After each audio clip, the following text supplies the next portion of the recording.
কিরে বই রোজ কিরে মনটা খারাপ মনটা খারাপ ক কি হইছে? না হইছে না কিছু আরে ক কি হইছে পরে শুনলে তো দিবে সরম আমারে আরে না ক আচ্ছা শুনতে জন চাইছিস তোর একটা আমার দুঃখের ঘটনা বুঝছস আমার একটা গার্লফ্রেন্ড আছেন হ্যাঁ আমার তো টেয়ার নিছে 7-8 হাজার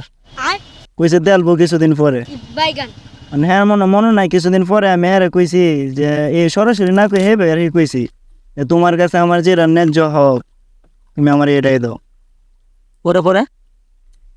আমার দুকাতে গেছে গা চেক না মুখটা কাট